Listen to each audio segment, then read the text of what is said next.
আসসালামু আলাইকুম। আজকে আমি রান্না করব খিচুড়ি।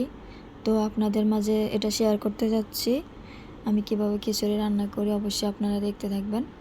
প্রথমত আমি মুরগিগুলোকে ধুয়ে নিলাম। ধোয়ার পর যেগুলো একটু ছোট ছোট করে এরপর যে ভালো করে আপনার হলুদ আর লবণ দিয়ে মিশিয়ে এরপর এগুলা প্রথমত আমি বেজে নিতেছি। এর মাঝামাঝি যে আমি মশারির ডাল আর যে বাসমতি চাল এগুলা পরিমাণ মতো নিয়েছি। নেওয়ার পর ভালো করে ধুয়ে নিলাম। ধুয়ে কিছুক্ষণ ভিজিয়ে রাখলাম।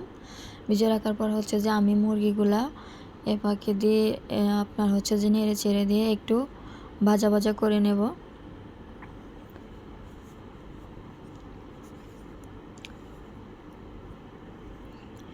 এর জন্য যে আমার আলু, টমেটো, পেঁয়াজ এগুলো আমি আপনার যে সবগুলাই তৈরি করে রেখেছি। তারপর মুরগির সাথে আমি আলুগুলো ভেজে নিলাম।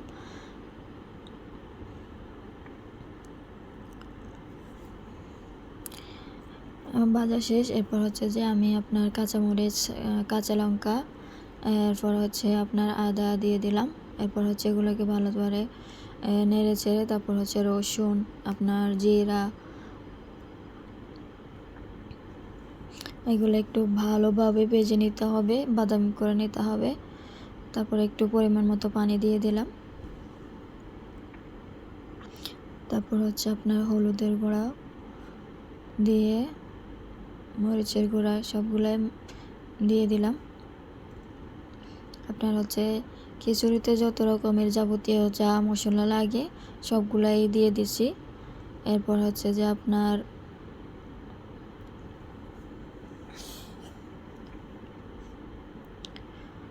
জিরে গুঁড়ো, এলাচি, দারচিনি, বিভিন্ন আইটেমের মশলা আমার কাছে আছে, তো আমি ওইগুলো ইউজ করে থাকি।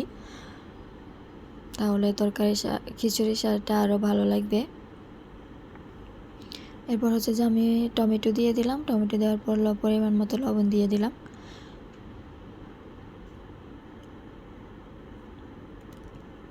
নেড়ে চেড়ে নেব। দেখেন কালারটা কীরকম দেখা যাচ্ছে, ওয়াও!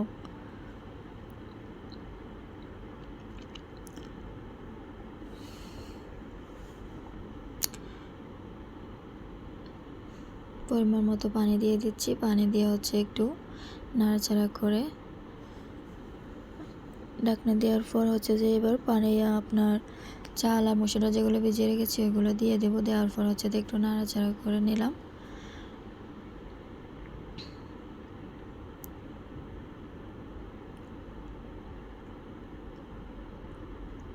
আমার কিন্তু অলরেডি প্রায় খিচুড়ি হয়ে আসছে।